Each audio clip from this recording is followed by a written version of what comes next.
A doubting Thomas, you say? My favorite. If you could, show him this video. Let me talk to him. Before I even say any of this, I would recommend you read the book The Case for Christ by Lee Strobel. Thomas was doubting everything. He needed to see exactly what was going on. He needed that visible evidence, that proof that Jesus is God. He said, I will not believe unless I can put my hands through the holes in his hands or put my hand in the hole in his side. When he said this, Jesus was absolutely nowhere around.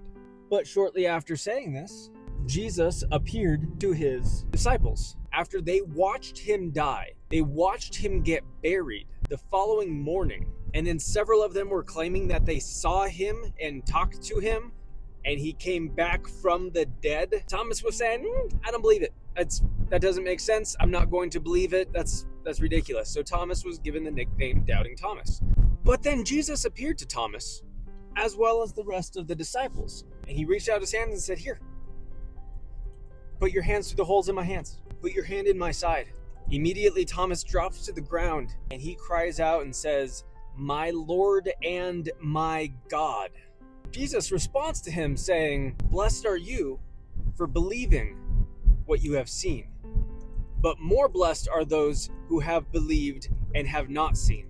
What we're doing is we are basing our beliefs on evidence. Because the Bible actually teaches you that you must be skeptical. You're not allowed to have a blind faith. The Bible teaches that that is bad. It says to test all things. Whenever Paul was talking to certain churches and they were comparing what Paul was teaching to the Old Testament, to the scriptures, they were praised for doing that. They were saying that is awesome, that is a wonderful thing, because they're going back and they're testing everything that Paul said according to the scriptures to verify that it was true. Seeing that everything he was saying about Jesus was true and that was the fulfillment of the prophecies that you see throughout Daniel, throughout Isaiah, throughout Ezekiel and Exodus and Deuteronomy. These churches of Jews, they believed that they went, okay, yeah, definitely, that is the Messiah. That's the one that we've been waiting for, and that's the one that was prophesied to come back right about this time. So from the very beginning, Christians have been doubtful, including Peter, whenever he was confronted saying like, hey, this guy was with Jesus.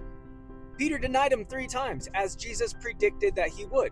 Jesus said that you will deny me 3 times before the rooster crows. And upon the 3rd time of denying Jesus, he heard the rooster crow, that it was the following morning. So what we're doing is we are actually basing our faith off of manuscript evidence. We are basing our faith off of the trustworthiness of the eyewitnesses who saw Jesus' life, ministry, death, resurrection, and ascension. As Lee Strobel talks about, there's 3 possible ways that the resurrection happened. And by the way, the claim of the resurrection is a historical fact. The first way, and spoiler alert, this is the real one, is that Jesus actually rose from the dead as he predicted, proving that he was God and has control over all of his creation. The second way is that the apostles stole the body and then lied to make up this religion. And the third one is that there was a mass hallucination of the over 500 people who saw Jesus at one single time after his resurrection. So starting with number 3 there, that is absolutely psychologically impossible for that quantity of people, let alone 2 people, to share the exact same hallucination. It is not possible. It does not exist. It is literally not a thing. So that's taken off, leaving us with the only 2 options, which is the real one, or that the disciples stole the body. In the Bible, as well as in extra biblical sources, we have things that account for the Roman guards who were outside of the tomb of Jesus. The Roman guards were put under such a strict rule that if they were to fail in their task of guarding that tomb, they would receive capital punishment as a result of their failures. So they absolutely would not have agreed to let the disciples steal the body, as well as if the disciples tried to overpower the 2 Roman guards who literally did nothing but war all of the time. There's no way that they could win that fight or even have a chance to possibly win that fight. Furthermore, let's just say that they did. Let's just pretend, hypothetically, theoretically, that the disciples were capable of defeating 2 fully trained Roman soldiers, stealing the body, and then lying, saying that he came back from the dead. If that were the case, then we have this beautiful additional psychological fact, that is that no one is going to be willing to die. Literally no one is willing to die for something that they know is a lie. Meaning if you're being tortured And I want you to think about torture not in like a waterboarding kind of way. I want you to think about it like having your skin peeled off of your entire body. And during the entire process of having your skin peeled off of your body slowly over the course of hours, they are constantly saying, admit it was a lie. And you said, it's not a lie, it's not a lie, it's not a lie. I saw it happen. Another one was put into boiling oil because he would not deny the reality of Jesus's resurrection. Peter was crucified upside down. Andrew was crucified on a cross shaped like an X. All of the disciples were tortured, and almost all of them were heinously, brutally executed. Why? Because they said that Jesus loves you? No, because they said Jesus is the eternal God. There is no God besides him, and he came back from the dead after we watched him die by crucifixion. Everyone that said, hey, we'll let you live if you just recant, said no. None of them recanted. Not a single one of them recanted, but all of them were brutally executed. Except for John. He's the one that they boiled alive in oil.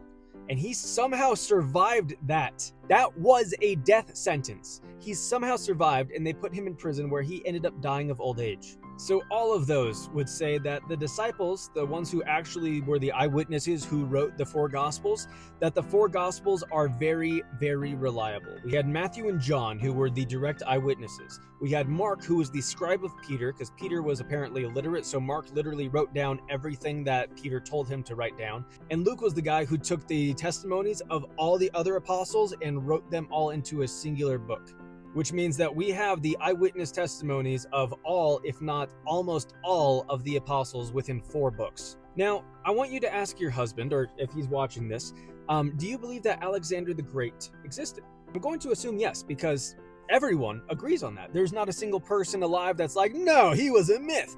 Everyone thinks that he existed. However, the evidence that he existed is exactly 5 documents that were written over 300 years after he died. And that is our only evidence that he ever existed. But no one doubts that he existed, because that is sufficient. Now let's talk about Jesus. The Bible is 27 historical documents that are stating truth claims about Jesus. But we won't talk about the New Testament. We're going to talk about the additional 30 extra biblical documents that were written within 50 years of Jesus' death that talk about him. Most of those talk about him in a negative way, where they are saying something bad about him, like, oh, this guy's starting a revolution, or this guy's causing all these issues. They did not like him. And if you're trying to make up a historic figure, you're not going to write negative things. Actually, I'll throw the picture right here, but this image is the first that we have representing the crucifixion. And it was done in mockery. It's a donkey who is being nailed to a T-shaped cross.